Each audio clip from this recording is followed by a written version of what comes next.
We sifted through hundreds of pages of documents from the National Highway Traffic Safety Administration. This information was gathered over a 5-year period. It may be difficult to see, but we have walked this area and the ground is soft. In fact, we didn't even move our cars any further due to that fear of getting stuck. $350,000 is believed, something like this. Just a simple cigarette lighter is how the man caught part of the school on fire. Well, John, AAA predicts this will be the busiest travel weekend we have seen since the recession. And outside River Rock Stadium, and if you look around the corner, you can see the Biscuits parking deck. Now, for anyone who would like to march from the beginning, any given night in the capital city, there are more than 100 children who are staying in shelters, in cars, or living on the streets. We know there are at least 15 who are actually sleeping in cars or abandoned homes.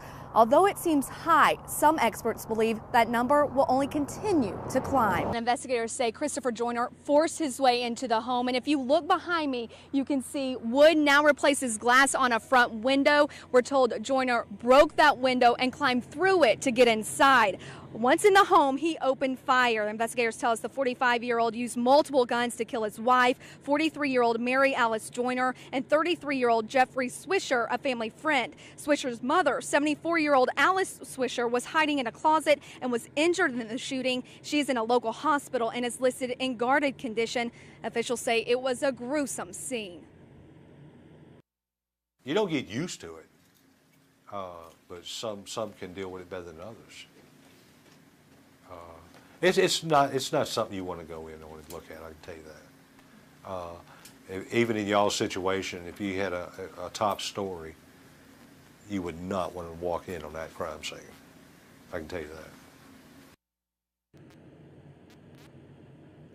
Now, I was able to speak to the Cottonwood Police Chief, Mike Meadows. He says being a small town, everyone knows each other, and he knew all these victims. He says Joyner was actually arrested back in January for trespassing at Swisher's home. He said he spoke to both Joyners several times with this ongoing domestic situation, but he says even still, even with all of this, this is a complete shock, and he never imagined something like this would happen. Well, Val, when parents drop off their children at daycare, they likely have peace of mind knowing the center is inspected and licensed by the state. But that's not always the case. Tonight, the 12 News Defenders investigate what it means to be licensed and what you need to do to make sure your child is in a safe environment. It's Tuesday morning, and dozens of children head to daycare at First Baptist Church in Montgomery.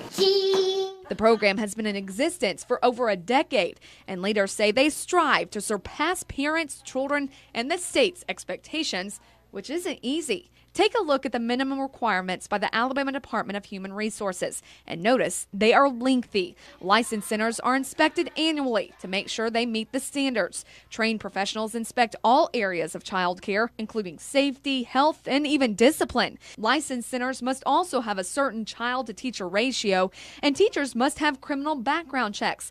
Along with ongoing training, program leaders admit it takes quite the effort to go beyond the demands. Yet here's the deal. First Baptist Church Children's Learning Center is faith-based, which according to the Code of Alabama Section 38-7-3, it could be exempt and not required by DHR to be licensed. The church just chose to do so. Being licensed, you have standards, you have procedures. We do go beyond the call of duty. That's not the case for many child care programs in our state.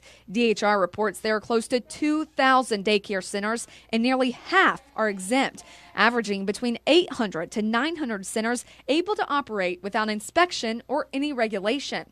Calvin Moore, the director of DHR Child Care Services Division, says to become exempt, every year a center must notify DHR on church letterhead it is operating in accordance with fire and health regulations.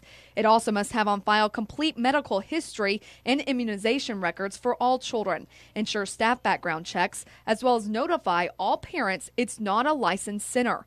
Keep in mind, this is all self-reported. There is no inspection. There is no requirement that anyone goes out to make sure that you have any of those things in place that you self-reported. Dr. Moore acknowledges there's no real definition of what a church is, so it's possible for a center to be licensed, decide it doesn't want to be licensed anymore, and be granted exemption. A program can be licensed today and exempt tomorrow. That happens every year. It's amazing when you look at the number of programs that were licensed 5 years ago and how that number has shifted. Take Sunnyside Child Care Center, for example, which formerly was called Thomas Child Care Center with 4 locations.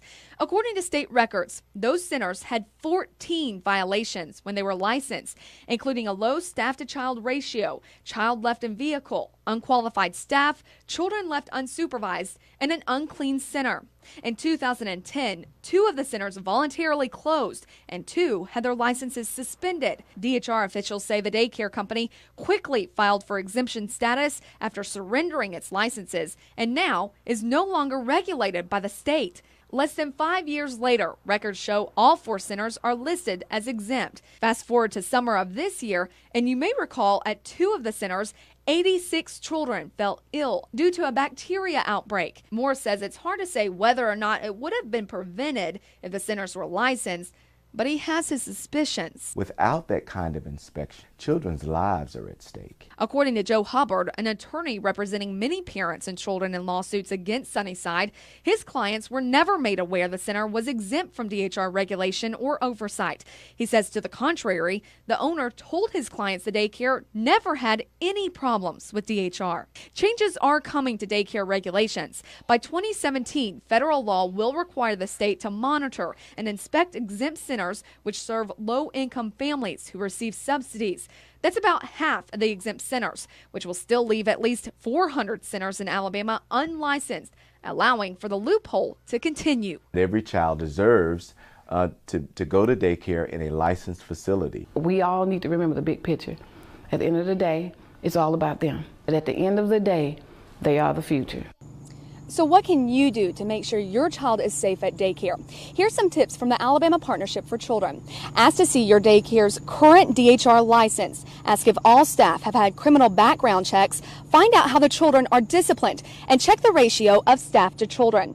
We have posted a full list of tips in this story every parent should read on our website. For Jesus' birthday, First Baptist Church of Reeltown decided to throw him a party. And what's a birthday party without balloons? And as part of that, we do a balloon release, and we pray that this message finds just the right person, wherever that may be. With the release of each balloon, a poem takes flight, carrying a Christmas message of hope and love. But our Father's love could fill an ocean, and God Himself set this in motion. And the motion was set. One certain balloon traveled more than 500 miles to the small town of Mamers, North Carolina, to the exact person who needed it. God alone knew for whom it was meant. The balloon came from Alabama, but in another sense, it almost came down from heaven, because it was something like, it felt like it was telling me that, hey, everything's going to be okay. You see, Ryan Patterson's father died in January, making this the first holiday season without him. 35 years here, my dad's always been here. It is kind of like a miracle. This balloon and this note has helped bring peace to me and my wife and my mother too, especially. It just amazes me. 10-year-olds Andy May and Jake Hornsby helped make it all happen. May had the idea to release balloons, and Hornsby's balloon was the one found. I served the Lord right then and there, and that just feels really awesome. The message has now gone beyond Reeltown and Mamers. Patterson posted about finding the balloon on Facebook. It's now been shared hundreds of times, reaching people all over the country. A message from somebody in Virginia. I've had somebody from, I think it was Oklahoma. It's been shared 450 times to probably 60-something thousand people. So God uses little faces and little places to do amazing things, and it's just been, I'll tell you, it's been our Christmas miracle. Just know that God has found a way to bring you His love and peace to you. Love and peace this Christmas season. Hannah Lane, WSFA 12 News, Reeltown.